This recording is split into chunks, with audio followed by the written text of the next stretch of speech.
Still on the death of Senator Kabir Gaya's son, late Sadiq Gaya confessions have fingered son of former clerk to the Senate, Sani Omolori, as the mastermind involved in the murder of the deceased. Investigations revealed that the unlicensed guns belonging to Abdul Omolori were found, and testimonies of him being a chronic drug addict makes him culpable of homicide.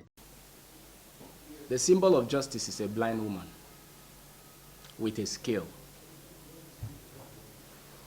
and a sword. That presupposes that everybody that comes before the law should be treated equally. But we have a case at hand where that particular issue is treated differently. And that is why it was necessary for us to call those in authority, those who are concerned, to ensure that the right thing is done. On the 13th of September, 2022,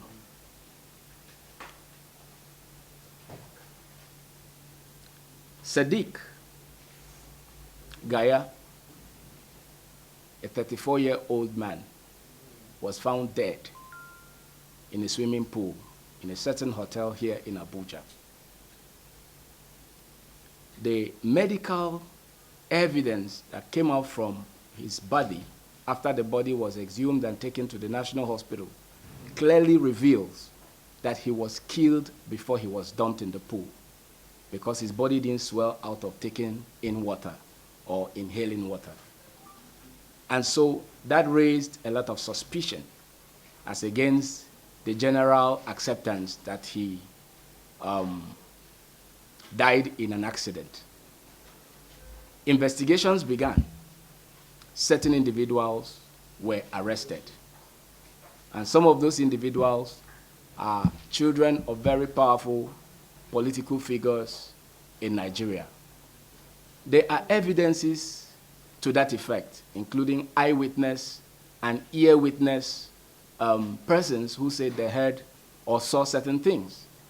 Even the camera in the hotel also captured the time he came in and never showed when he left. And so there are lacunas in the course of investigation that reveals that even the hotel was complicit in what transpired from when he entered until his body was found in the pool. After these individuals were arrested and detained by the Nigerian police, while awaiting the arraignment and possible call to justice, something really unfortunate happened, which is why we decided to come to the press on behalf of the Gaya family to make this known to the public, that, and also for the protection of the witnesses who stand in the path of danger right now, because their life may also be on the course to be snuffed out, so that evidences will be hidden. So we are calling on those in authority, we are calling on the press, we are calling on the police, we are calling on the DPP, because here is the letter I wrote the Inspector General of Police, citing the incident.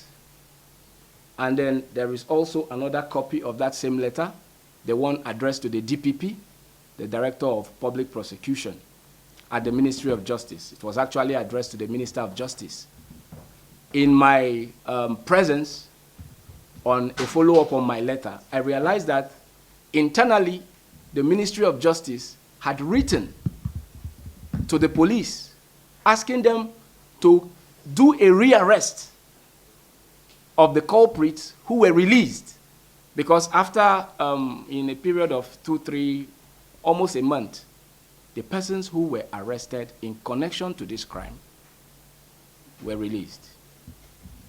And the generality of the public, even the common man on the street, knows that when someone is cited for committing the crime of murder, such releases are not granted. That's a felony. And in the case of a felony, the court must make definite pronouncement before such a person can see, liberty again.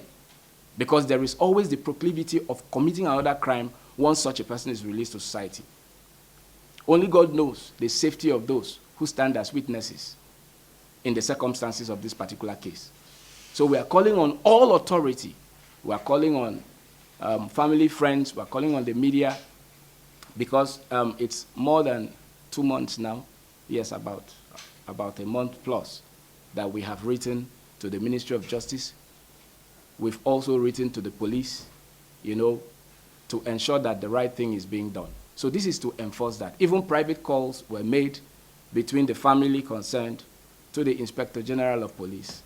And I believe that something is being done, but we need quicker answers, especially that these persons who were released illegally will be rearrested so that we can be sure of safety. The deceased is Barrister Sadiq Kabiru Gaya. He was a lawyer in AMCON, 34 years old. He had a wife, he had 2 children, and life was taken just like that. I believe justice must be served, irrespective of who. The counsel representing the Gaya family, Barrister Lebo Albert, in a press statement believes that the nonchalant attitude of some compromised officers of the Nigerian police force and the power play from up high would not deter the family to pursue justice legally. It was because of the money that triggered the crime. He siphoned 3.8 million using the ATM of my stepson, siphoned 3.8 million from his account. He used his ATM because he's like under spell with the boy. They've been long-time friends, and he has overindulged him. And there was the 3.8 million he siphoned from his account, and the boy now wanted to pay his, my stepson wanted to pay his son's school fees. He now told Abdul, please, I need my money. He continued dodging him, saying one thing or the other, until my stepson had to go and report to his father, Omolori Atabasani, who is a former clerk, who knows them as friends right from youth. And the man promised he was going to pay my son his money. But lo and behold, he did not pay until this good Saturday night. He called the boy that he can now come and collect his money. That was Monday. He left his house on Monday for the office. That is the house. He never came back until his wife was called on this Tuesday afternoon that her husband is sick, a small girl too. Her husband is sick and in the National Hospital. And she rushed there and found him stone dead. And there was no evidence that he was drowned anyways. So that is it. And she was the one who told me that, Mommy, your son was killed. I said, how? She said she noticed some blood from his nose and from his ears. And there's nothing like that he was drowned. And the first doctor's reports did not indicate that he drowned. Because after killing him, they went and dumped him in the swimming pool to show as if he was drowned. And you can see from the footages, which is with some of you, that they made sure he came to the hotel to be cited. He was in his suit because he was from the office. And then later on they drove him away. But when they asked them, where is the footage to show when he drowned, they said there was no light. At the point of his death, when he was swimming to death, there was no light. And believe you me, it's just a make-believe, because that my son can even cross the river Nile. Because he was trained very well in swimming. They came up, he's the son of Kabiru Gaya. They have been exposed to all this. So everybody knows that a small swimming pool cannot drown him. So thank you very much. If you want any other information, I'm ready. But all we know is that the police have seriously compromised. Because Omolori is a big man, he has money, he has been giving them dollars as we had. There's nothing to hide because we're in Nigeria. Because there's no way that a case of murder will be turned to something else and then gone to court under another another case entirely, removing the mother and everything that transpired. No judge would have bailed him because any case of murder is not bailable in Nigeria yet. But this one is bailed, and the boy is all over the social media. You can see it. It's all over the social media, boasting and saying all that nobody can keep him, and no police in this country can arrest him.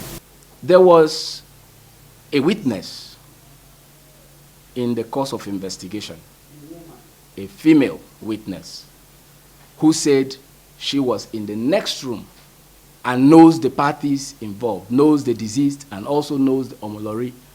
And she was in their company at the time there were hue cries. Why do you want to kill me? Now, those are part of the things that is left for the investigators to investigate. We don't have any right to say what we didn't hear because we didn't hear it. Anything we say here will amount to hearsay until who heard it says what he heard. And only the court of law can make that possible. So there were the people who were in charge of the camera in the hotel.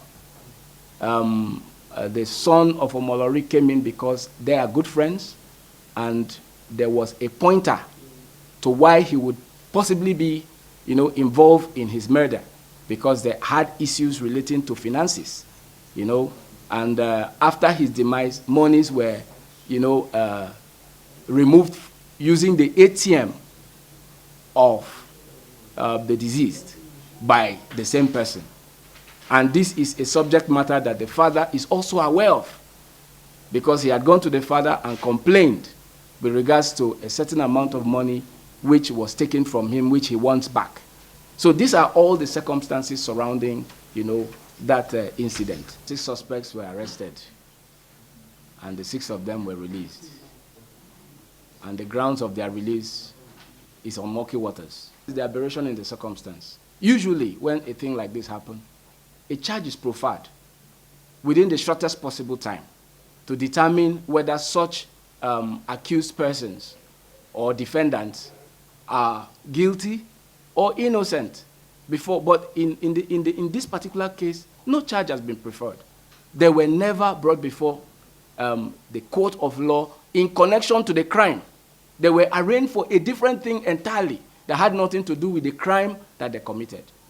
And on the grounds of those false arraignments, they were released on bail, because the crime for which they were arraigned were bailable offenses and not the real crime that they committed.